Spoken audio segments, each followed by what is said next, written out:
Hello, I'm Lugatorix and welcome to the first episode of the faction guides for Rome Total War. I'll be making videos for every faction in the game, starting off with the Scipii Romans today. So here is the first screen for the Scipii, and we're going to be looking at the infantry, the units that are available, and also their position on the campaign map.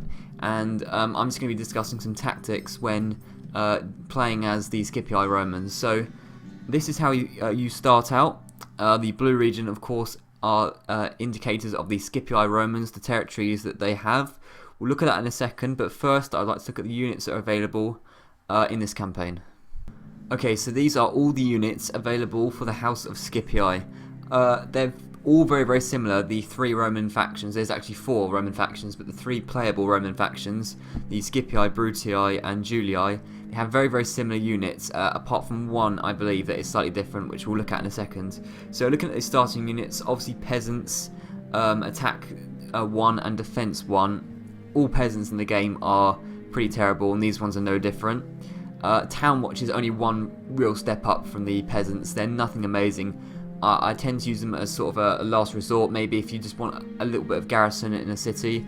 And the poor morale, which is coupled with the peasants as well, obviously makes them very vulnerable to routing, etc. So let's have a look first of all at the pre-Marian troops. If you don't know, in the game there are a set of Marian Reforms. These happened, of course, in real life for the Romans. And in game you have the first set of units which you're allowed to recruit. And then after the Marian Reforms you have a different set of units that you can recruit. The ones after the Marian Reforms are better. So let's have a look at the pre-Marian troops first. And the first pre-Marian troop are the Hastati. These are the basic infantry of the Romans in the pre-Marian units. So attack 7, defense 14. The attack's not amazing. The defense is relatively good, and they have a decent morale. It's nothing particularly amazing, but this is pretty much as good as you can get pre-Marian in terms of frontline infantry. These will do a lot better against like barbarian factions. I've been playing as Gaul at the moment in my campaign, and their warbands can't really stand up to these Hastati, so they're significantly better than a lot of other troops you get at this stage in the game. But obviously, compared to their later counterparts of the post-Marian troops, they are definitely inferior. The next unit of pre-Marian troops are Triarii. These are basically spearmen. I think these are really the only spearmen you can get in the pre-Marian Roman armies. So attack 7, defense 17, so slightly better than the Hastati. They have a slight charge bonus as well. What I like about the Triarii are they have good morale, so they can stand up to more than the Hastati, for example. But they're used really for fighting against cavalry. You can see it says bonus fighting cavalry. All spearmen in the game really are for fighting cavalry. That's their main purpose. So I wouldn't use these as the front line, but if you want to, if you know there's going to be cavalry flanking you maybe, then Triarii are good to use on the flanks, for example, whereas Hastati will just hold the line at the front. The next unit of pre-Marian troops, I believe, are the Roman archers. So these are the very, very basic archers that you get. The first archers that the Romans can get at all. Attack 3, that's the melee attack, so they're obviously not meant for melee attack. The missile attack is 7, however. So they have a decent missile attack. And they're very, very basic archers. But they do the job, in my opinion, in the early game. Obviously they don't have a high defense, but that's not what archers are for. Next up, the next missile troops are the Velites. And these are basically javelin men. They have slightly better attack and defense. The missile is exactly the same as the archers, but I believe they have less missiles. So I tend to use archers more in the early game. Velites are okay. They're better to stand up to actual melee fighting, but that's not really what they're used for. So unless you want to like skirmish, then I wouldn't use Velites, particularly in the early game. And just have a look at this. So war dogs, I know you can get a pre-Marian, I believe so anyway. So war dogs are, I think they're counted as cavalry. I don't tend to use war dogs a lot, but they're good for hunting people down. That's what it says here. So and I know that they frighten enemies. So if you want to use them sort of as like a shock troop or to hunt people down if they're routing, the war dogs can be quite good. But be warned, if you release them, you can't control them anymore. So that is something to bear in mind. They're rather out of control troops. I don't know if the pigs are available pre-Marian. I don't think they are, but I'll mention them anyway. The pigs I don't use very often, but they're mainly used for frightening elephants, as it says here. Especially as the Scipii, these are particularly useful because one of the first things most people do as a Scipii is that they fight the Carthaginians, and the Carthaginians do have elephants, so to have the pigs in the early game is quite useful. I mean, they don't have a great attack or defense, but they're used as a sort of shock troop to counteract the elephants. Next up, we have the Roman cavalry. This is the basic cavalry that you get in the game. It's the first... Oh no, sorry, apologies. The equites are the first cavalry you get in the game. These are the only pre-Marian cavalry you can get. These are light cavalry, so they're fast-moving and have good stamina, but then they won't stand up to a lot, and they don't have good attack. So I tend to use equites to chase troops down that are routing. I find they're quite good for that because they're very, very fast. And also they can be quite good to flank, but they won't stand up to a lot. They don't have very, very good morale, so that's something to be warned. So I believe they are all the pre-Marian troops. So, oh no, and there's one more. So the Principes. The Principes are a step up from Hastati. I believe these are pre-Marian troops. And if you compare them to Hastati, the Hastati have 7 and 14 attack and defense. The Principes have 7 and 16, so slightly better. They both have a missile attack of 11. So both units have pilum, which are spears. So they run out very, very quickly, but they're quite useful if you want to throw the spears and then charge. And as they're 18 a unit, they can do a decent amount of damage. And 11 missile attack is pretty decent. If you compare that to the archers, for example, they only have a missile attack of 7, so the pilum is actually quite useful if used properly. So these are all the pre-Marian troops. And then, of course, the Marian Reforms happen in the game. And you get access to better troops. So, for example, the early Legionary Cohort, this is a step up from the Principes.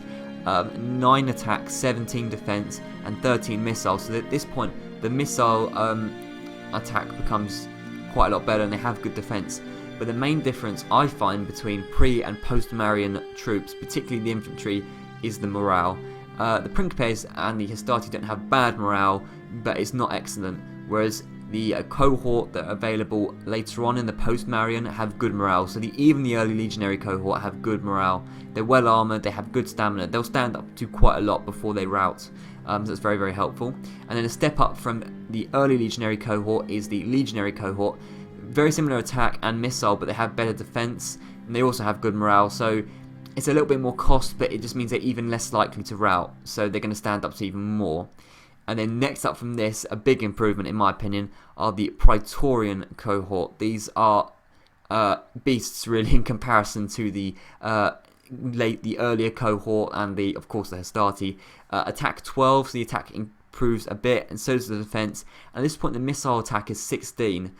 As I said, they run out of the pilum very, very quickly, but these guys have excellent morale, really, really good. They'll stand up all day, and they're very, very well armoured. These guys are hard to take down, even if you have late troops for other factions. These guys are hard to take down. And then one step above, the Praetorian Cohort are the absolute beasts. I mean, really does go one step further. The Urban Cohort, I know it's a favourite of a lot of Total War players. Attack 14, defense 24, missile attack 18. So they're really, really getting strong at this point. But the great thing about them is the excellent morale and good stamina and very well armoured. These guys are damn nigh impossible to take down. You have to have a lot of force. If they're going one-on-one with any other infantry unit in the game, they're more than likely to collapse. There may be a few exceptions to this rule, but in my opinion, this is about as good as you can get for the Roman infantry. Next up are an odd unit, the Arcana. Now, these ostensibly look really, really good. Attack 12, defense 15. They have good morale, very good stamina. They're fast moving, and I believe that they do have a trait that they can make fear in the opposition. They sound great, but the weakness is that they only have 32 soldiers in a unit. If you compare them to Urban Cohort or any other, even Hastati, they have over 80 troops. 32 troops in unit is not going to do a lot of difference in a battle. It's not going to make a huge amount of difference. So I tend not to use Arcana. They look good. They look very good, but you know, they can get swarmed very easily. If you know, you can flank them very easily. And any troop really, most troops anyway, if you flank them, if you surround them completely, they're going to collapse, especially if they've only got 32 soldiers in the unit. So that's that. Then the two special units, Early Legionary First Cohort and Legionary First Cohort. Now, I believe these are only able to be trained in Rome itself. They cannot be trained anywhere else, so you have to complete the main campaign to get these units. 9 attack, 17 defense with a missile attack of 13. If you compare them to the Early Legionary Cohort, it's exactly the same. The only difference really between this troop and this troop is that there's more soldiers in the unit. So 122 soldiers in the unit. It makes them even more useful, even harder to take down. And the same goes for the Legionary First Cohort, the equivalent of the the Legionary Cohort, but more soldiers in the unit, about 40 more. So that makes quite a lot of difference in my opinion. And now next up we have the Light Auxiliar. These are basically the replacements for the Velites. If you compare them to the Velites have 5, 7 and 7 missile attack. These guys also have 5, 7 and 7, so they're very, very similar, but they do have slight bonuses. They have bonuses versus elephants and chariots. They're fast moving, good stamina, they can sap. They're slightly better. They're honestly not a huge amount of improvement, and I tend not to use the the Light Auxiliar. As I said, the archers are significantly better in my opinion, although they are decent for skirmishing, I will admit. And then next up are the Archer Auxiliar. I love these guys. I use them a lot when I play as Rome. So if you compare them to the Roman archers of the pre-Marian troops, they only have 1 more missile attack, but they can stand up to a fair bit more in terms of defense, 4 more defense points. And the best thing about these archers in comparison to the pre-Marian alternatives is that they have a much longer range, so they're much more effective. If you put them at the top of the hill, they can reach a lot further, and that means that troops have received more fire before they reach the front line. So the Archer Auxiliar are very good in my opinion. And then we get to the cavalry. There's a lot of cavalry options available. Roman cavalry, which are a step up from Equites, but they are heavy cavalry, so they have a good amount of defense, a decent amount of attack, and they have better morale than the Equites. It's still not amazing though. If you want better morale, you have to go up to the better troops, such as Legionary Cavalry. These guys have significantly better defense, and they have good morale. So in my opinion, there's a big difference between Legionary Cavalry and Roman Cavalry, although there is a 270 denarii difference to recruit. So that might be, you might have to take that into account. But the good morale bonus is something that, in my opinion, is vital. Then we have the Roman General, of course. This is the pre-Marian Roman General, whereas the Armoured General, I believe, is the post-Marian Roman General. Obviously only 24 soldiers in the unit, but if you are the faction leader, you have, I believe, 51. Okay, so there's a slight difference between the two Roman generals. Obviously, one's heavily armoured, whereas the other one's less so. But they're very, very similar in terms of the amount of troops that are available and so on and so forth. And next up, we have the Cavalry Auxiliar. Now, if you've played as Numidia, or if you played as Numidia, you'll probably recognise these.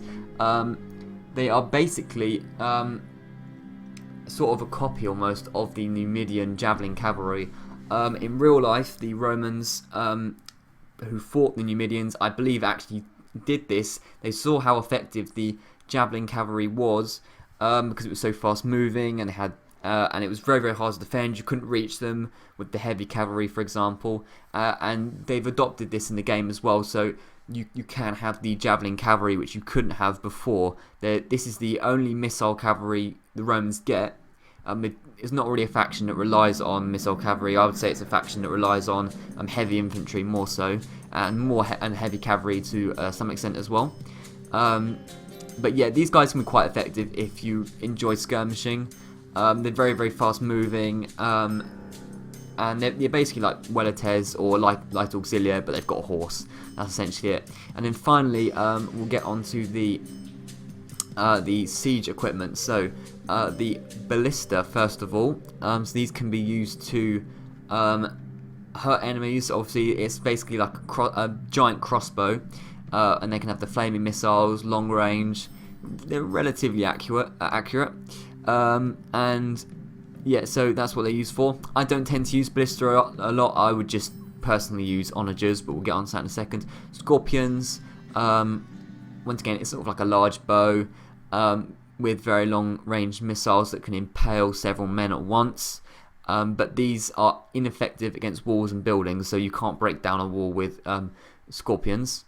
And then repeating ballistas. Very, very similar to a ballista, but these are ineffective against walls and buildings.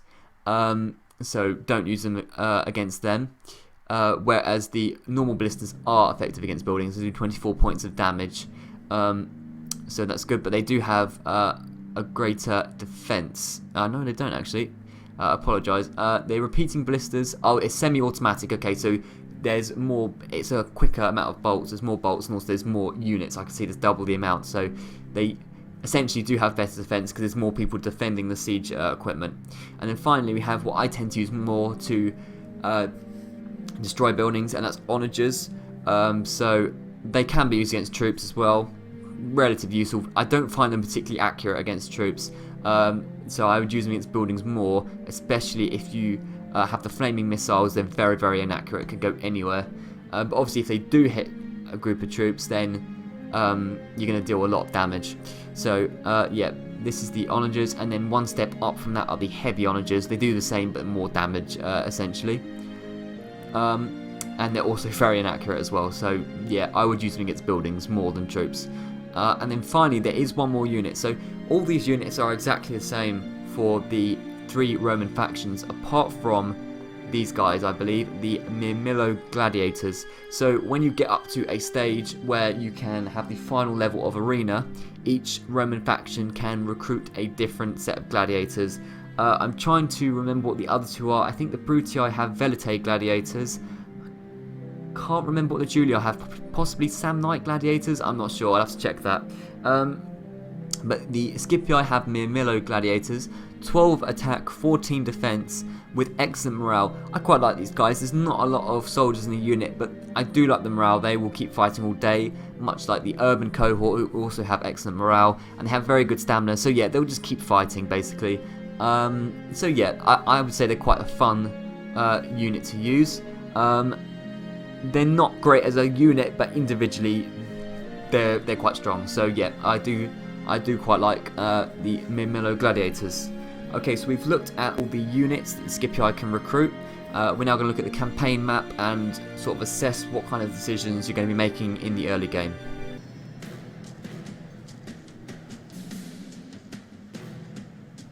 My family, the House of Scipii, are beloved of the gods. A proud boast, but true all the same. In return, we have served Rome, ruled well, led her armies to glory. It has cost us dearly, despite the love of the gods. Sometimes the hatred of men is stronger. Our dead lie in many graves, put there by Carthaginian swords and a few Greek ones. Even Roman blades have taken Scipii lives. That we do not forget or forgive. So, now our time has come. The spirits of the dead cry out for blood. I will lead our family in this undertaking. The gods will grant us vengeance. When Sicily is Roman, when Carthage is crushed, when the other Roman families are gone, when the world is mine, then I will stand before the gods and be worthy of their love, and worthy to rule Rome. Okay, so this is the Scipii campaign map. First of all, you get a Senate mission assigned to take the settlement of Syracuse. So we'll have a look at that in a second. First of all, I want to just have a quick look and see what settlements the Scipii start off with and their general position in the world. So I suppose the disadvantage with the Scipii in comparison to the other two Roman factions is that there's only one starting city on the Italian mainland, and that is Capua over here. And this is a disadvantage because when it comes to civil war, obviously the most profitable cities are in Italy, or some of the most. There are other profitable cities, of course, but also as you're going to turn on your fellow Romans, you need to have a lot of strength in the mainland because that's where they're situated, that's where they're based. So to only have one city is a slight disadvantage, but if you play the campaign well, it should be fine. So yeah, you start off with one city, Capua, over here. And in Capua, let's have a look at the town. You have one general here, Julianus Scipio, who is the factionaire, and 2 units of Astartes. So that's relatively reasonable. And then there's also a general outside, Gaius Scipio, with a unit of Hastati. And available already for mercenaries are Samnite mercenaries, basically spearmen. They're okay. They've got good defense. They're good against cavalry. So I would say that they're a bit better than the Triarii, essentially. And of course, the navy over here. Something I should have mentioned earlier is that the Scipii have the best navy out of the 3 Roman factions, which is an advantage. Later on, they get access to Corvus Quinqueremes. They are some of the strongest navy in the game. So yeah, I would exploit the Scipii navy because it's very, very useful. And then the second settlement they start off with is Messana on the Sicilian mainland. So here is Messana. The city has within it Cornelius Scipio. He's quite old at the beginning of the game, 54. And I believe he's the faction leader. Yes, he is. And then 3 units of Astarte. It's quite useful. And we also have Quintus Scipio with a Hastati, Roman archers, and some Velites. And available mercenary-wise are mercenary hoplites. I like hoplites. I think they're great. They can form a phalanx, which is a very tight formation. It's very, very difficult to penetrate through that, especially if you're cavalry. Cavalry should never run into the front of hoplites. That's pretty much a basic rule. And they tend to have decent morale, I find. But yeah, they're very good at fighting cavalry. And also mercenary peltasts, similar to Velites. I think they're slightly... Yeah, they're pretty much the same of Velites, to be honest. So yeah, okay, I wouldn't recommend them too much. So this is the situation that you have. Of course, as all the Roman factions, you are allied with the 3 other Roman factions at the beginning, because there's no point trying to take Tarentum or Croton or Arretium. There's no point because you can't take it until you have enough population support. So I would say, obviously, the game sort of directs you to take control of Sicily. Here is Syracuse, a settlement owned by the Greek cities with a general, Dionysius of Sparta, some hoplites, militia hoplites, which is slightly worse, archers. The archers are, I believe, better than the Roman archers at this point in the game. Peltasts, they're basically skirmisher, javelinmen, and some more hoplites. Syracuse is not an easy city to take. But I would put it as a priority because it is a good place to have. What I always tend to do in terms of diplomacy before I initiate a war with a faction though is try and extort some money out of them. So there is a diplomat here. If you want to talk to him, try and get a little bit of money for maybe map information, trade rights, you can do that, and then instantly go and attack Syracuse. The Greek force is relatively strong here, which is why you want to take it early rather than let them expand more. So the mercenaries available here might be quite useful. For example, the hoplites available might be useful to counteract the Greek force. And also there may be mercenaries available actually in Syracuse. Let's have a look. And there are more mercenaries available here as well. So you could essentially get 2 units of peltasts and 2 units of hoplites to increase the strength of your army, and then also you have troops here in Messana as well if you have started to back it up. So taking Syracuse isn't easy. It's the first test of the Scipii, definitely. And there's also a third settlement in the Sicilian island, and it belongs to Carthage. It's Lilybaeum. It's around this area here. So yeah, it's useful to take out the Greek cities and the Carthaginians from the Scipii early on.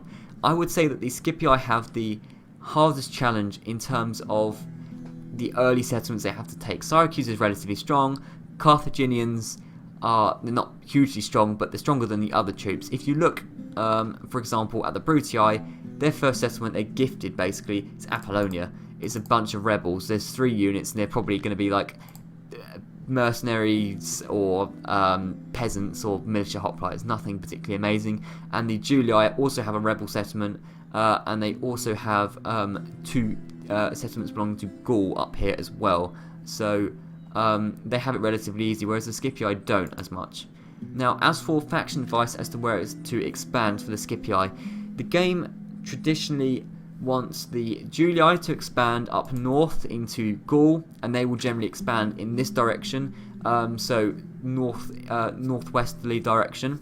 The Brutii generally, if they are unaltered by the player, they will expand west, and they will go through Greece and Macedon, and then eventually into Turkey if you let them get too big. Whereas the Scipii, they are meant to take Sicily, that's the main bit, and then they're meant to expand into North Africa, take on the Carthaginians, possibly the Numidians along here, and then maybe later on, if they get big enough, the Egyptians, where there's some profitable land around here. Now, I would recommend at some point going down to Africa, but one of the main points of the game, for me anyway, I find is useful, is limiting the power of your opponents, or your future opponents. I know they're currently your allies, but they won't be by the end of the game. The Julii I never worry about too much. They expand north into Gaul. The land of Gaul is not hugely profitable. They spend a huge amount of time fighting over a large area of Gaul and Spain, and they don't really get a lot out of it. They get very basic settlements. They can't recruit amazing troops. I never worry about the Julii too much, but the Brutii are quite strong, especially as I said, they expand east into Greece and Macedon, and these areas are hugely profitable, and they also have very high population growth. So cities, for example, like Athens, they can start recruiting Praetorians and urban cohort earlier than possibly you are, or especially the Julii, if they haven't got such advanced settlements. So something I would possibly recommend is, and this is slightly unorthodox, and I wouldn't recommend it for beginning, if you're beginning the game, but if you're more advanced, try and take Greece and Macedon first. Now, you might worry and think, well, what are the Brutii going to do? The Brutii might go down here and take Sicily, and they might go into Africa and take the land which belongs to me, rightfully. But I tend to think that's not the case. If you go and take Greece and you fight against the Greeks and the Macedonians, the Brutii tend to go up north, and they tend to, through my experience, fight the Dacians, and they tend to fight Thrace, and then eventually the Scythians. And then similarly to the Julii, they have a huge area of land, of Thrace, Dacia and Scythia, but they're not particularly profitable, these lands, whereas Greece is hugely profitable, one of the most profitable areas of the game, and they have, of course, Statue of Zeus at Olympia, which I believe increases the public order, the population loyalty, so that's really useful in the game as well. So what you could do if you're more advanced is send troops immediately over to Greece, try and beat the Brutii to it. Likely they'll take Apollonia early on, and I believe Termon is a settlement up here they might take. But if you go for these Greek areas right here, then you're going to have a lot of money early on in the game. Money is important, and technology is important at the beginning of the game. And then once you've taken this area, you could carry on and go through Turkey, or you could finally go and take North Africa as well. So if you're advanced, I tend to fight a war on 2 fronts. 1, taking Sicily early on, and then 2, taking Greece early on. But you have to be quick taking Greece, because the Brutii will storm through and take everything otherwise. And once the Brutii take a settlement, you can't take it back until the civil war's initiated. So that's something that I would recommend. And a quick tip for if you're taking Greece, a really profitable settlement is always Kydonia. It's this settlement here, which you can't see currently because of the fog of war.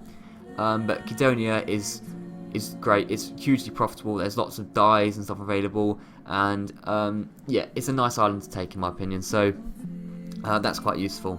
So this is it essentially. If you're more of a beginner, take Sicily first. I'm going to quickly turn off the fog of war. Obviously I wouldn't normally do this, but I want to show you where Lilybaeum is in Sicily, and I want to show you the early Carthaginian settlements that you might have to take. So I'm going to very quickly toggle the fog of war off. Obviously I wouldn't normally do this in game, but I'm showing you this as an example. So as I said, Lilybaeum is a settlement here. As you can see, there's no Carthaginian force around here, it's literally just the force in Lily biome that is here. So that's relatively useful to know. And then Carthage, I find, aren't too strong unless you let them develop too much. Carthage is quite a good place to take. I like taking Carthage. So you can try and blitz the Carthaginians early on. That's what I like to do. Honestly, the main threat of the Carthaginians, I find, are the elephants. So my advice against elephants would be rain down fire upon them. Use your archers. If you use the archers, they basically go into a berserk mode. They run amok, and then they just run over their own troops, and they're completely out of control, and they're no longer really a threat to you. So, yeah, honestly, in terms of Carthage, it's their navy possibly that is a little bit of a threat, but as I said, the Scipii navy becomes quite strong, and yeah, it's also it's taking out these settlements. I wouldn't worry about Numidia. Numidia, I always find very weak. They're one of the hardest factions to players in the game because they have very, very weak troops.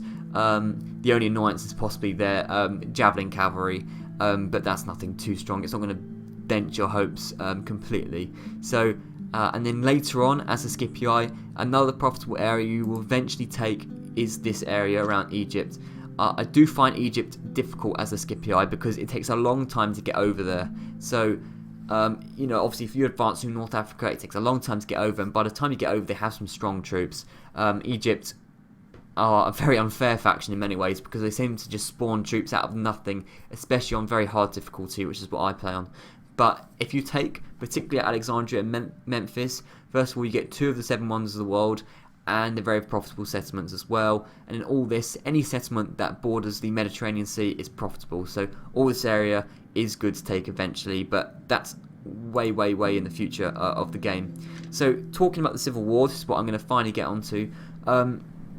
Eventually, of course, you turn on your enemies, or they turn, and you turn on your allies, or they turn on you. So if you have been, what in my opinion is sensible, and have let the Brutii, not let the Brutii take Greece, but instead allowed them to expand up north through these lands, they're not going to be too strong. In fact, a lot of their force is going to be hanging around up here, I would guess, around what these are currently rebel settlements they eventually fall to Scythia or Dacia in the early game.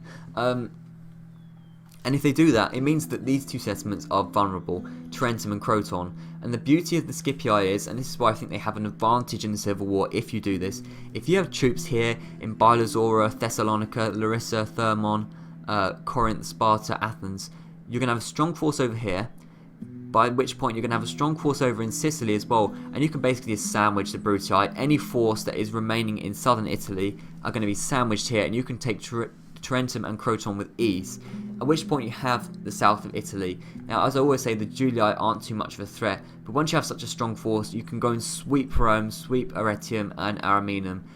So that's what I tend to do. So yeah, having armies either side of the Brutii is always helpful. Out of the 3 Roman factions, they are definitely the ones you need to watch out for.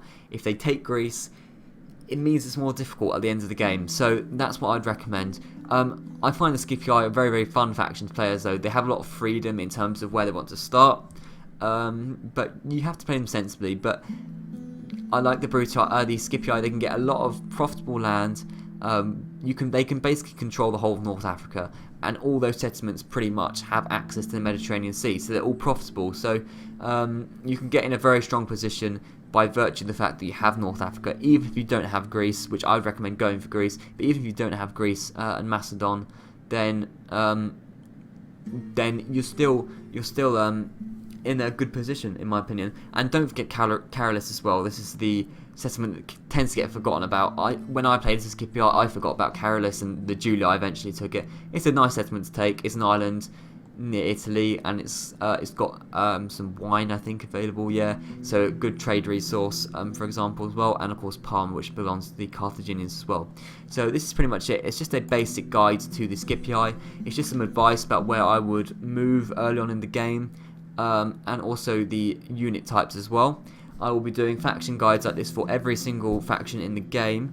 Next up will be the other 2 Roman factions, which will be coming very, very soon, along with the rest of my Gaul campaign as well, the main campaign of this channel. So thank you very much for watching, and I'll see you very soon.